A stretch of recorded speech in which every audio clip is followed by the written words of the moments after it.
ಅಶೋಕ್ ಅಣ್ಣ ಅವರು ಯಾರು ನಮಗೆ ಸಿದ್ದರಾಮಯ್ಯ ಅವರಿಗೆ ಪಾಕಿಸ್ತಾನ ಹೋಗಂತ ಹೇಳಕ್ಕೆ ಇವ್ರು ಯಾರು?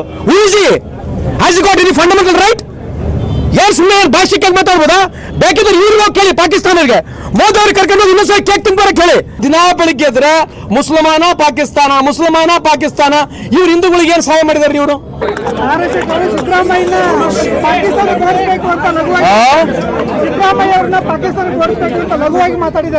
ಅದೇ ರೀ, ಅಡ್ವಾಣಿ ಅವರು ಪಾಕಿಸ್ತಾನಿಗೆ ಹೋದ್ರು, ಮೋದಿ ಅವರು ಹೋಗಿ ಪಾಕಿಸ್ತಾನ ಕೇಕ್ ತಿಂದು ಬಂದ್ರು.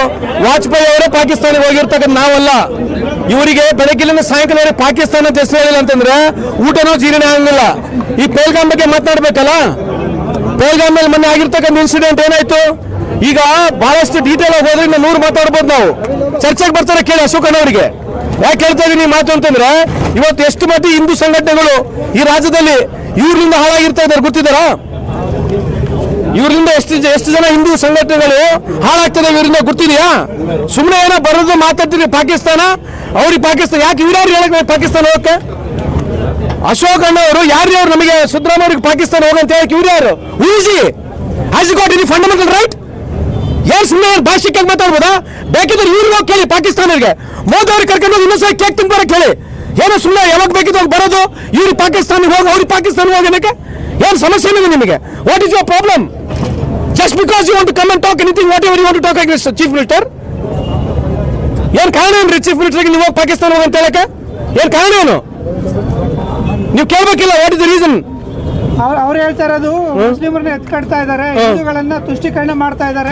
ಇವರಿಂದ ಹಿಂದೂಗಳು ಹಾಳಾಗೋಗಿದಾರಲ್ಲ, ಇವರಿಂದ ಹಿಂದೂಗಳು ಹಾಳಾಗೋಗಿದಾರಲ್ಲ. ಇವ್ರು ಹೋಗ್ಬೇಕು, ಈ ದೇಶ ಬಿಟ್ಟು ಇವ್ರು ಹೋಗ್ಬೇಕು. 10 ವರ್ಷ ಆಗಿದೆ. ಹಿಂದೂ ತೊಂದರೆ ಅಂತ ಇವ್ರು ಹೇಳ್ತಿದ್ದಾರೆ ತಾನೆ. ಹಿಂದೂ ಕತ್ತರೆ ಮಾಯ್ತು ಅಂತ ಹೇಳೋರು ಯಾರು ಹೇಳ್ತಿದಾರ್ರಿ? ಕಾಂಗ್ರೆಸ್ ಅವರು ಮುಸ್ಲಿಂ ಅದು ಬೇರೆ ಬಿಡ್ರಿ. ಕಾಂಗ್ರೆಸ್ ಓಲೈಕೆ ಇವ್ರೇನ್ ಬೇರೆ ಮಾಡ್ತಾ ಇದಾರೆ? ಇವ್ರು ಯಾರು ಓಲೈಕೆ ಮಾಡ್ತಾ ಇದಾರೆ? ಇವ್ರು ಯಾರು ಓಲೈಕೆ ಮಾಡ್ತಾ ಇದಾರೆ ಅಂತ ಇವ್ರು? ಏನ್ ಮುಸಲ್ಮಾನರಿಗೆ ಏನ್ ಓಲೈಕೆ ಮಾಡ್ತೀವಿ ನಾವು? ಈ ದೇಶದ ಸಂವಿಧಾನ ಪ್ರಕಾರ ಇದ್ದಾರೆ. ಓಲೈಕೆ ಮಾಡಕ್ಕೆ ಏನಿದ್ದಾರೆ? ಸುಮ್ಮನೆ ಇವ್ರು ಹೇಳ್ಬಿಟ್ರಿ, ಇವ್ರು ಹೇಳೋದು ಅರ್ಥ ಆಯ್ತಾಗಲ್ಲ. ಓಲೈಕೆ ಮಾಡ್ತಾರೆ ಏನ್ರಿ ಓಲೈಕೆ ಮಾಡಿದೀವಿ? ಬೇರೆ ಕೆಲಸ ಅವ್ರಿಗೆ ಹೇಳಕ್ಕೆ ಬಿಟ್ರೆ ಪ್ರತಿಶತಕ್ಕೂ ಬರೋದು ಮುಸಲ್ಮಾನರಿಗೆ ಓಲೈಕೆ ಮಾಡ್ತಾರೆ. ಏನ್ ಓಲೈಕೆ ಮಾಡಿದೀವ್ರಿ? ಈ ದೇಶದ ಸಂವಿಧಾನದಲ್ಲಿ ಕಾನೂನಲ್ಲಿ ಏನ್ ಪ್ರಾವಿಷನ್ ಇದೆ ಅದ್ರ ಪ್ರಕಾರ ಇದೀವಿ ನಾವು. ಕಾಂಗ್ರೆಸ್ ಪಕ್ಷ ಎಲ್ಲರ ಸರ್ವಧರ್ಮನ ನೋಡ್ಕೊಂಡು ಹೋಗ್ತಕ್ಕಂಥ ಪಕ್ಷ. ಹಿಂದೂ, ಮುಸ್ಲಿಂ, ಸಿಖ್, ಇಸಾಯಿ, ಸಣ್ಣ ಪಂಗಡಗಳಿಗೆ, ಐಂದ ವರ್ಗಗಳಿಗೆ, ಎಲ್ಲ ವರ್ಗಗಳಿಗೆ ತಗೊಂಡು ಹೋಗ್ತಕ್ಕಂಥ ಪಕ್ಷ ಕಾಂಗ್ರೆಸ್ ಪಕ್ಷ. ಸುಮ್ಮನೆ ಅಗಲಾಳ ಬರೋದು, ಮುಸ್ಲಿಂ ಓಲೈಕೆ ಮಾಡ್ತೀವಿ. ಏನ್ರಿ ಮುಸ್ಲಿಂ ಓಲೈಕೆ ಮಾಡಿವಿ? ಈ ದೇಶ ಎಷ್ಟು ಹಿಂದೂಗಳದ್ದು ಐತೆ ಅಷ್ಟೇ ಮುಸ್ಲಿಮರದ್ದು ಕೂಡ ಈ ದೇಶ ಐತೆ. ಸಿಖ್ ಅವ್ರದ್ದು ಕೂಡ ಅಷ್ಟೇ ಐತೆ, ಇಸಾಯಿದವ್ರದ್ದು ಅಷ್ಟೇ ಐತೆ, ಕ್ರಿಶ್ಚಿಯನ್ ಅವ್ರದ್ದು ಅಷ್ಟೇ ಐತೆ. ಈ ದೇಶ ಎಲ್ಲರಿಗೂ ಸಮಪಾಲ ಐತೆ. ಏನ್ ಅಗಲಾಳ ಬರೋದು ಬಿಟ್ರೆ ಬೇರೆ ಚರ್ಚೆ ಏನ್ರಿ? There is no other question apart from answering the same question. ಈ ಇಡೀ ಬಿಜೆಪಿ ನಾಯಕರುಗಳೆಲ್ಲ ಹೋಗಿ ಈ ರೀತಿ ಮಾತಾಡ್ತಾ ಇರೋದು ಯಾಕೆ ಸರ್? ಬೇರೆ ಏನಿದೆ ರೀ ಕೆಲಸ? 10 ವರ್ಷ ಆಗಿದೆ ನರೇಂದ್ರ ಮೋದಿ ಸರ್ಕಾರದಲ್ಲಿ ಬಂದು. ಬೇರೆ ಏನ್ ಮಾತಾಡ್ತಾರೆ ಹೇಳ್ರಿ? ಈ ದೇಶ 10 ವರ್ಷ ಆಯ್ತು ಮೋದಿ ಸಾಹೇಬ್ರ ಕೈಯಲ್ಲಿ ಕೊಟ್ಟಿದೀವಿ. ಏನ್ರಿ ಚರ್ಚೆ ಇದೆ ಬೆಳಗ್ಗೆ? ಏನ ಟೆಕ್ನಾಲಜಿ ಬಗ್ಗೆ ಚರ್ಚೆ ಇದೆಯಾ? ಸೈನ್ಸ್ ಅಂಡ್ ರಿಸರ್ಚ್ ಬಗ್ಗೆ ಏನಾರ ಇದೆಯಾ?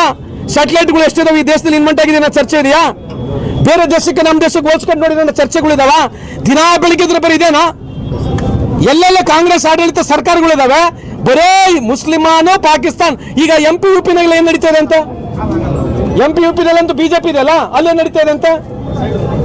ಮತ್ತೆ ಅಲ್ಲಿಂದ ಜನ ಇಲ್ಲಿ ಯಾಕೆ ಬರ್ತಾ ಇದಾರೆ? ಕರ್ನಾಟಕಗಳಿಗೆ, ಸೌತ್ ಇಂಡಿಯಾಗೆ ಯಾಕೆ ಬರ್ತಾ ಇದಾರೆ? ಏನ್ ಪ್ರಾಬ್ಲಮ್ ಏನು ಇವರಿಗೆ? ಎಲ್ಲಿ ಕಾಂಗ್ರೆಸ್ ಸರ್ಕಾರ ಇರ್ತದೆ ಅಲ್ಲಿ ದಿನಾ ಬೆಳಿಗ್ಗೆ ಎದ್ರೆ ಮುಸಲ್ಮಾನ ಪಾಕಿಸ್ತಾನ. ಇವ್ರು ಹಿಂದೂಗಳಿಗೆ ಏನ್ ಸಹಾಯ ಮಾಡಿದಾರೆ ಇವರು? ಇವ್ರು ಹಿಂದೂಗಳ ಬಗ್ಗೆ ಅಷ್ಟು ಕಳೆ ಇದ್ರೆ ದಯಮಾಡಿ ಇವ್ರ ಆಸ್ತಿಗಳು ಎಲ್ಲರಿಗೆ ಬಡವ್ರ ಹಿಂದೂಗಳು ಕೊಡಕ್ಕೆ ಹೇಳ್ರಿ. ಇವರು ಸೌಕಾರ ಹಿಂದೂಗಳು ಏನಿದಾರೆ, ಬಡ್ರ ಮಂತನ ಏನಿದಾರ, ಶೋಷಿತ ವರ್ಗಗಳು, SC STಗಳು, ಅಲ್ಪಸಂಖ್ಯಾತರ ಜೊತೆಗೆ ಇನ್ನ ನಮ್ಮ ಐಂದ ವರ್ಗದ ಸಣ್ಣ ವರ್ಗಗಳು ಏನಿದಾವಲ್ಲ ತೊಡೋದು ಮಾಡಕ್ ಸ್ಟಾರ್ಟ್ ಮಾಡಿ ಕೇಳ್ರಿ. ಮದುವೆಗಳು ಮಾಡ್ಕೊಂಡಕ್ಕೆ ಹೇಳ್ರಿ. ಹಿಂದೂ ಪರ ನಿಮಗಿದೆಯಲ್ಲ, ಎಲ್ಲ ಗುಡಿಗಳು ನಮಗೆ ಬಿಟ್ಕೊಡಕ್ಕೆ ಹೇಳಿ. ಸಣ್ಣ ಸಮುದಾಯಗಳು ಯಾರಿದಾರಲ್ಲ, ಗುಡಿಗಳು ಕದ್ದವ್ರು ನಾವೇ, ಗುಡಿ ಕೆದ್ದವ್ರು ನಾವೇ, ಮೂರ್ತಿ ಕೆದ್ದವ್ರು ನಾವೇ. ನಮಗೆ ಪೂಜೆ ಮಾಡಕ್ಕೆ ಅವಕಾಶ ಇಲ್ಲಲ್ಲ, ನಮಗೆಲ್ಲ ಪೂಜೆ ಮಾಡಕ್ಕೆ ಅವಕಾಶ ಮಾಡ್ಕೊಡಿ. ಹಿಂದೂ ಬಗ್ಗೆ ಬಹಳ ಅಪಾರವಾದಂತ ಗೌರವ ಇದ್ದು ಹಿಂದೂ ಅಂತ ಮಾತನಾಡ್ತಿದ್ರೆ, ನೀವು ಇವತ್ತು ಹಿಂದೂ ಬಗ್ಗೆ ಮಾತನಾಡ್ತಿದ್ರಿ. ನೀವೆಷ್ಟು ಗುಡಿಗಳು ಕಟ್ಸಿದಿರಿ? ನೋಡಪ್ಪ, 70 ವರ್ಷದ ಅವಧಿಯಲ್ಲಿ 7 ಲಕ್ಷಕ್ಕೂ ಹೆಚ್ಚು ಗುಡಿಗಳು ನಮ್ಮ ಕಾಲದಲ್ಲಿ ಆಗಿರೋದು. ಶಕ್ತಿ ಪೀಠಗಳು ಯಾರ ಕಾಲದಲ್ಲಿ ಆಗಿರೋದು? ಇವ್ರೇನ್ ಮಾಡಿದ್ದಾರೆ? ಒಂದು ಗುಡಿಗಳು ಕಟ್ಸಿಲ್ಲ, ಒಂದು ಗುಂಡಾರು ಕಟ್ಸಿಲ್ಲ, ಒಂದು ಡ್ಯಾಮ್ ಕಟ್ಸಿಲ್ಲ. 10 ವರ್ಷದಲ್ಲಿ ಯಾವ್ದೊಂದು ಡ್ಯಾಮ್ ಕಟ್ಸಿದಾರೇನ್ರಿ? ಏನೋ ಡ್ಯಾಮ್ ಕಟ್ಸಿದಾರ? ದಿನಾ ಬೆಳಿಗ್ಗೆ ಇದ್ರೆ ಹಿಂದೂ ಮುಸ್ಲಿಂ ಬಿಟ್ರೆ ಬೇರೆ ಏನಿಲ್ಲ. ಈ ದೇಶದಲ್ಲಿ ಹೈಯೆಸ್ಟ್ ಡೋನರ್ ಯಾರ್ರಿ? ಆಸಿಂ ಪ್ರೇಮ್ಜರ್ ಯಾವ ಕಮ್ಯುನಿಟಿ ಅವರು? 2 ಲಕ್ಷಕ್ಕೂ ಕೋಟಿ ಹೆಚ್ಚು ಕೊಟ್ಟಿರ್ತಕ್ಕಂಥ ಉದ್ಯಮಿದಾರ ಯಾರು? ಆಸಿಂ ಪ್ರೇಮ್ಜಿ ಯಾರು? ಆಸಿಂ ಪ್ರೇಮ್ಜಿ ಯಾರ್ರಿ? ಇಂಥವೆಲ್ಲ ಉದಾಹರಣೆಗಳಿಲ್ಲ. ಸುಮ್ಮನೆ ಎಲ್ಲ ತಗೊಳೋದು, ಏನೋ ಒಂದು ಕಾಟಾಚಾರಕ್ಕೆ ಹೋಗೋದು. ಆಮೇಲೆ ಅಷ್ಟೇ ನಿಮಗೆ ನಾವು ಇದ್ರೆ ಮಿಡ್ಲ್ ಈಸ್ಟ್ ನಲ್ಲಿ ಎಷ್ಟು ಜನ ಇದ್ದಾರೆ ಗೊತ್ತೇನ್ರಿ? ದೇಶದಲ್ಲಿ ಮಿಡ್ಲ್ ಈಸ್ಟ್ ಕಂಟ್ರಿಯಲ್ಲಿ ನಮ್ಮ ಭಾರತ ದೇಶದವರು 4.25 ಮಿಲಿಯನ್ ಜನ ಇದ್ದಾರೆ. ಸುಮಾರು 50 ಲಕ್ಷ ಜನ ಮಿಡ್ಲ್ ಈಸ್ಟ್ ನಲ್ಲಿ ಇದ್ದಾರೆ. ಅವ್ರು ಯಾರು ಹೇಳ್ತಾ ಇದ್ರು, ನೀವು ಮುಸ್ಲಿಂ ಅಂಗಡಿಗಳಿಗೆ ಹೋಗ್ಬೇಡ್ರಿ ಅಂತ ಹೇಳಿರ್ತಕ್ಕಂಥ ಕೇಳಿದೆ. ಹೌದಾ? ಮುಸ್ಲಿಂ ಅಂಗಡಿಗಳಿಗೆ ಹೋಗ್ಬೇಡ್ರಿ ಅಂತ ಹೇಳ್ತಾರೆ. ಯಾಕ್ರಿ ಮುಸ್ಲಿಂ ಅಂಗಡಿಗೆ ಹೋಗ್ಬಾರ್ದು ಅಂದ್ರೆ, ನೀವು ಮಿಡ್ಲ್ ಈಸ್ಟ್ ಆಯಿಲ್ ಖರೀದಿ ಮಾಡ್ತಿರಲ್ಲ, ದೇಶದ 50% ಆಯಿಲ್ ಖರೀದಿ ಮಾಡ್ತಕ್ಕಂಥದ್ದು ಮುಸ್ಲಿಂ ಕಂಟ್ರಿಯಿಂದ ಖರೀದಿ ಮಾಡ್ತಿದ್ದೀವಿ. ಇದಕ್ಕೆ ಏನ್ ಮಾಡ್ಬೇಕೀಗ? ನಮ್ಮ ದೇಶದ ಸುಮಾರು 50 ಲಕ್ಷ ಜನ ಯುವಕರು ಮುಸ್ಲಿಂ ದೇಶದಲ್ಲಿ ಇವಾಗ ಏನ್ ಮಾಡ್ಬೇಕು? ವಾಪಸ್ ಕರೀತಾರೆ ಅವರಿಗೆ. $50 ಬಿಲಿಯನ್ ವರ್ಷಕ್ಕೆ ಅಲ್ಲಿಂದ ಫಾರಿನ್ ರಿಮಿಟೆನ್ಸ್ ಬರುತ್ತೆ. $50 billion is remittance every year from middle east countries. ಈಗ ವಾಪಸ್ ಕರೀತಾರೆ ಅವರಿಗೆ. ಏನೋ ಸುಮ್ಮನೆ ಕಾಟಾಚಾರಕ್ಕೆ ಓಟ್ಗೋಸ್ಕರ ಓಟಿನ ಡ್ರಾಮಾ ಬಿಟ್ರೆ ಇವ್ರು ಯಾರು ಒರಿಜಿನಲ್ ಹಿಂದೂಗಳ್ರಿ? ಇವರ ಹಿಂದೂಗೆ ಟೇಕೆದಾರ್ರಿ ಇವರು? ಹಿಂದೂಗಳು ಟೇಕೆದಾರ್ರೇನ್ರಿ ಇವರು? ಯಾರು ಕೊಟ್ಟಿದ್ರು ಇವ್ರಿಗೆ ಅಧಿಕಾರ? ಏನ್ ಬೇಕಿದ್ರೆ ಮಾತಾಡಕ್ಕೆ, ಏನ್ ಬೇಕಿದ್ ಬರೋದು? ಮುಖ್ಯಮಂತ್ರಿ ಪಾಕಿಸ್ತಾನ ಹೋಗಿ ಅಂತ ಹೇಳ್ತಾರೆ. ಪಾಕಿಸ್ತಾನ ಹೋಗಿ ಕೇಕ್ ತಿಂದಾರ ಇವರು. ನರೇಂದ್ರ ಮೋದಿ ಅವರು ಹೋಗಿ ಕೇಕ್ ತಿಂತಾರೆ. ಪಾಕಿಸ್ತಾನ ನಾವಲ್ಲ, ಕಾಂಗ್ರೆಸ್ನವರಲ್ಲ. ದಯಮಾಡಿ tell them not to speak such things.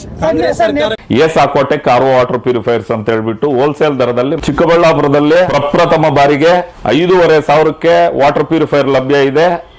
5,500 ಇಲ್ಲಿ ನಮ್ಮ ಅಂಗಡಿಯಲ್ಲಿ RO UV UFTDS ಖಾಲಿ 5,500ಕ್ಕೆ ಬರುತ್ತೆ ನಮ್ಮ ಅಂಗಡಿಯಲ್ಲಿ. ಬನ್ನಿ. ನಮ್ಮ ಲೊಕೇಶನ್ ಬಂದು S Aquatech Canara bank opposite ಅಲ್ಲಿ ಆಂಬೂರ್ ದಮ್ ಬಿರಿಯಾನಿ ಪಕ್ಕದ ರೋಡ್ ಅಲ್ಲಿ 2ನೇ ಅಂಗಡಿ ಬರುತ್ತೆ.